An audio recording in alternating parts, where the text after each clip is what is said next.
been a wonderful 24 hours, my friends, because as you know, during Money in the Bank, who came back in the main event?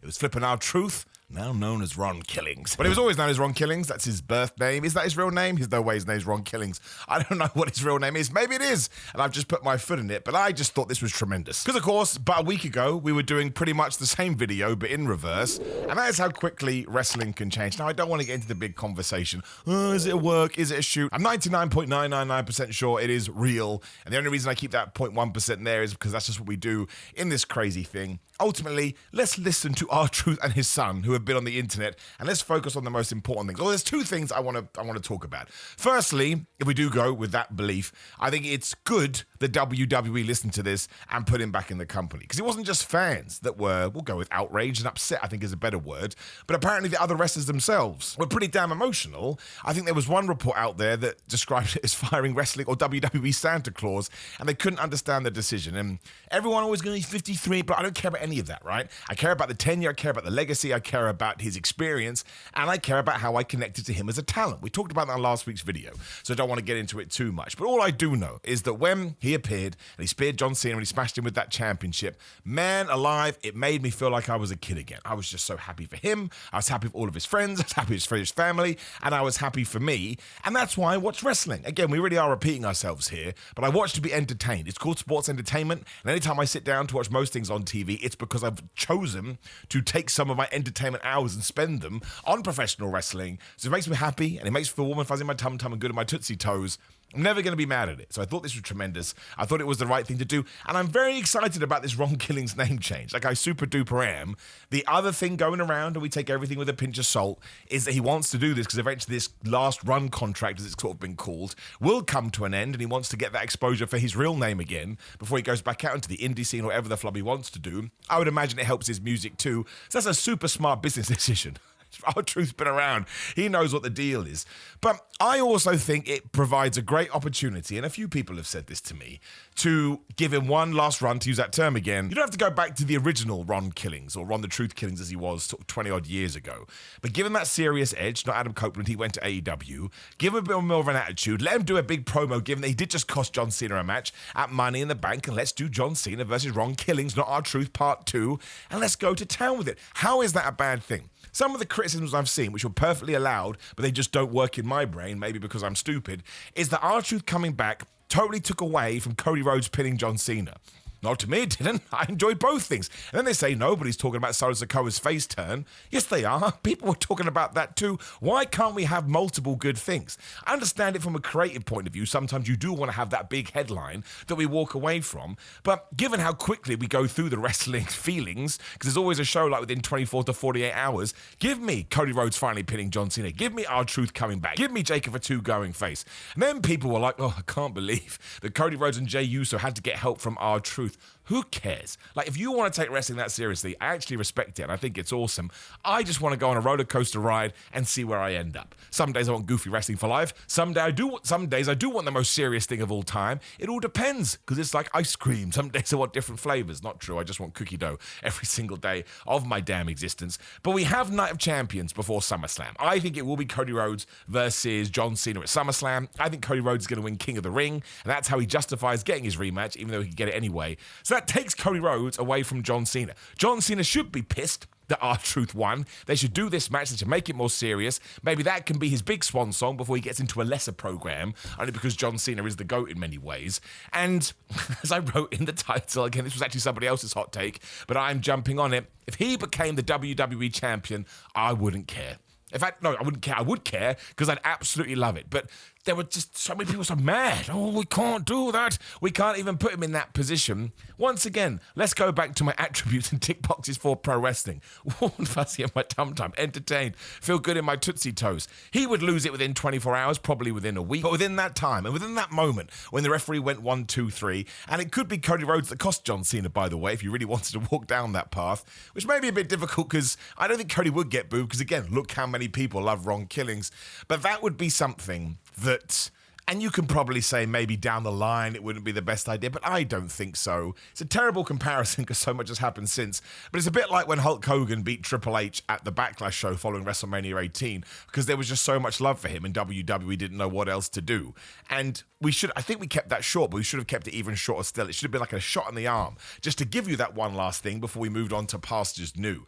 But if Cody Rhodes then beats John Cena at SummerSlam, as long as you book the Night of Champions things right, for the record, I don't think R-Truth is going to win, but I'd be down for it for sure. But as long as you booked it right, you could easily get to the Cody Rhodes thing after John Cena has won it back, and we still get the fanfare and the wonderful nature for Cody. Like, even if this has interrupted plans, it's wrestling. It's every single week, 52 weeks a year. There is no off season. You have to be able to pivot. It's always much better, as we've seen, especially in recent years, to have long-term storytelling so we know where we're going and we can work backwards. But if something lands in your lap, don't ignore it. That used to be the biggest problem, especially with WWE, when they had that monopoly for 20 years and there wasn't really an actual competitor.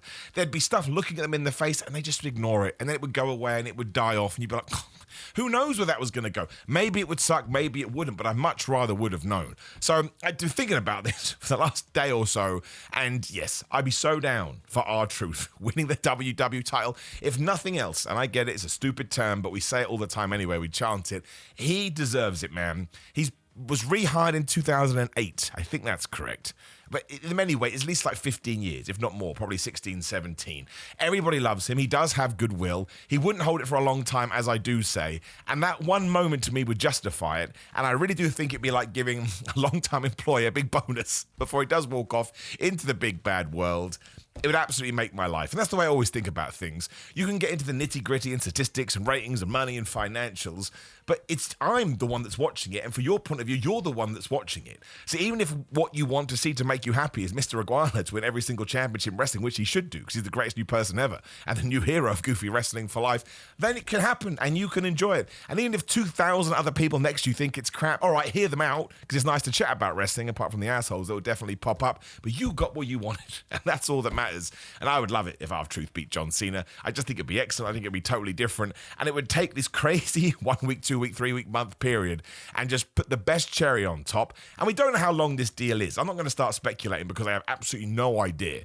But it could be 6 months. It could be a year. Maybe it's just to see him through until SummerSlam. I don't know. I hope that he has sort of extended it in a big way. But there was other, again, inklings out there that he was ignoring WWE, who did try to reach out after there was a big backlash. And it wasn't until Nick Khan, the president of the company, Big Deal, got in touch that they figured this out, and that's when I think R-Truth said I'd like to be Ron Killings again, which does actually work from a creative standpoint. But he did smash the world champion in the head with the belt and cost him the match, so I think we have to do something here. And I'm totally down for the world title match in Saudi Arabia, that's not where Night of Champions is. No, I think it is. Oh, I don't know. Wherever the flub it is. I'm totally down for that, especially once again if Cody goes in a different direction. And I just love the man. I just do. And it's a shame that sometimes we have to go through badness in order for our brains to go, oh yeah, he is brilliant. But he just provided me with so many laughs and so many good times over however long it is, whatever those years are, that yeah, I kind of realised slowly but surely he's just gone up and up and up and up. And then when you hear that everybody else backstage loves him too, that just cements him as a good dude. So he's never been the WWE champion. He was, of course, the first ever TNA champion. Ken Shamrock was the first one, right? He was among the first two. It was so long ago, I do forget. And obviously he's won many, many belts in WWE. We just sort of talked about this on the Patreon. Again, make sure you sign up. Patreon.com/Simon316. We do watch-alongs all the time. And the latest one was the John Cena and The Rock, Miz and R-Truth match, where he's presented completely differently, although he's still yelling at little Jimmy, which I love then and I love now. Actually, the match isn't as good as I remember. But again, you can sign up for the Patreon. The link's down there. It's super cheap. It's only $5. But he's done so much, with his career. And again, back then, him and Miz were tasked with, well, The Rock needs a match before WrestleMania, so you're going to be thrown in here too. And he was feuding with John Cena post-WrestleMania 27, which is a crazy show all around. So he knows what he's doing. He's got all, again, the experience in the world. Sometimes I just think we should do things for the hell of it. And even if it does, right, let's say I'm completely wrong, which I often am, and John Cena loses the belt to Cody Rhodes at SummerSlam after some shenanigans here with R-Truth, Ron Killings. All right, Cody Rhodes will still be the champion. Make sure you book his next feud so that we circumvent that, and then at the end of the year, we'll forget about it. But what we will remember is R-Truth winning that championship. And what people will remember is R-Truth coming back at Money in the Bank. If Cody Rhodes had pinned John Cena and just celebrated with Jey Uso, yeah, that would have been cool. That's a nice moment, especially because the commentators would have sold like, oh, he's finally done it. He's pinned John Cena. Or maybe he's going to pin Logan Paul. Maybe we totally changed plans. But if it was Logan Paul, I don't think anybody would care that much. If it was John Cena, well, we got that anyway, and the commentators commentators would have done a bigger job. But having R-Truth in there is like a once-in-a-lifetime thing you could have done. I didn't think he was going to come back. I couldn't believe it when I saw it. I thought I was being trolled. I thought somebody was mucking around with AI. So I wasn't a massive fan of the press conference afterwards, but I'm going to stay away from that because I don't like negativity, but I will give you my headline. I would much rather if all companies could just go, listen, yes, shouldn't have done that, but we rectified it. It's okay. It's okay to mess up. Nobody is going to judge you. At least I'm not. And the crazy fans on the internet are going to judge you regardless. It's like how somebody once described to me blood in pro wrestling when you perform on an indie show. They were like, they'll never blade anymore. Obviously, you know, the act of cutting your head, because 50% of the crowd are going to be super hardcore fans. And they'll be like, well, nobody would ever blade on an indie show. Maybe it's different now. Maybe the analogy has aged out a little bit. And let's say the other 50% of casual fans, they don't even know what blading is. So you may as well use a blood capsule. That's a very apt way to look at the world of pro wrestling. So yes, I just want to enjoy this stuff. And of course I want it to be taken seriously in the sense when I'm watching it, I don't want a new blood rising. Oh, Bill Goldberg doesn't want to take the jackknife, so he's walking out behind the scenes off the script BS. But I just want to be able to walk away from any show that I do watch feeling good, and that is exactly what I got. So if we want to belt up R-Truth, you want to make R-Truth the champion, he loses it 24 hours later on Raw, which I think is also in Saudi Arabia, so there you go. WWE's obsessed with making that relationship like the thing ever. You shake my hand, I'll shake yours. Well, you just give them 2 title changes. And again, Cody Rhodes can be involved in that somehow, or anybody else, and then John Cena can rip his head off. Throw it away like a Mortal Kombat combo to win it back, and then he's a horrible, horrible person. I mean, I still think John Cena's going to lose it at SummerSlam, and we're going to spend the last 6 months of the year turning him back face again. Hence why he fell out with Logan Paul. Hence why he thought about destroying R-Truth, and then he didn't do it. It is a funny story. I don't want to get too waylaid here. But of course, the last time we saw all of this, before Ron Killings did go away and then come back, he got destroyed by JC Mateo. People still think this is a story. People think the story that WWE wanted to tell, I shouldn't laugh because it's not funny, is R-Truth loses quickly to John Cena on Sunday's main event. He then falls out with the bloodline. JC Mateo kills him in 2 minutes. He then vanishes for a week pretending he got fired to come back and get revenge on John Cena, even though there was this big thing in the middle. And distastefully will fire Carlito and Sarah Logan as well. If you believe that, send me some money. I've got an amazing pyramid scheme to send to show you. And listen, I need money right now because my car blew up. It literally blew up. I'll wait till this part of the video to talk about it because this is against YouTube completely going off piste. But I've driven the same car for a long old time. And it is very, very old because I knew I was going to be doing so many thousands of miles for wrestling. So I was like, I just ran it into the ground. Well, D-Day came. That thing blew up, and I was like, man, I'm in trouble. You don't need to care about my personal problems. You really don't. That's not what this channel is all about. But I've had a good time, and hopefully you can feel my positivity radiating through the camera, because sometimes it's just nice when good things happen to good people. And R-Truth is in my top 10 of all time list. I need to sit down and rework it now to see who's got to be bumped. I mean, those things change every day anyway, but the older I get, the more I realize, of course, work rate and promos and characterization, all that is so important to wrestling. It's integral.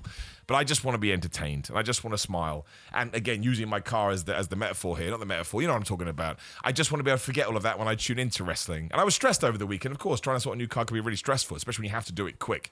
And seeing that R-Truth sorted all this out, and he was back, I was just like, damn it, there it is. And I did get a bit teary. I don't care. We have tears for a reason. It hit me in my emotional gland. I'll leave it there. That's enough ranting and raving about R-Truth. On the off chance he ever does see this, or maybe I'll clip it for social media. R-Truth, you're the man. Ron Killings, you're the dude. You're funny, you're entertaining, and I'll use my quote from last week too. There were some times when WWE was pretty hard to watch, because it's always going to have ups and downs. Obviously, I know all about that, but R-Truth was a constant. R-Truth was always the guy that you knew, well, he comes on the screen, he'll put a smile on my face.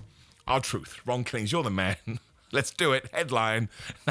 Now go and win that WWE title. And no, I don't really think that's going to happen, but I put it out there now, so I'll brag about it. Also, going back to my predictions, smashed it. Every single one.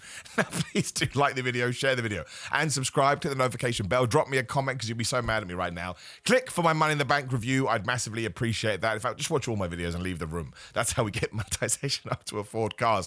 Patreon.com/Simon316. We talked about that. Go and buy from grillermine.com/Simon. Simon get 10% off ships worldwide. I just got my new shipment in today. It's the best. Pre-workout energy drinks. I couldn't do it without it. Even the sachets that I travel around the world with, I am wrestling. Pre-workout, wherever you got to go, and no one from TSA yelling at you for powder. Simon J. Miller on social media. Simon Miller on Cameo to do Father's Day videos and all those kind of things. Simon J. Miller on TikTok for madness, and Big Cartel and Pro Wrestling Tees for merchandise.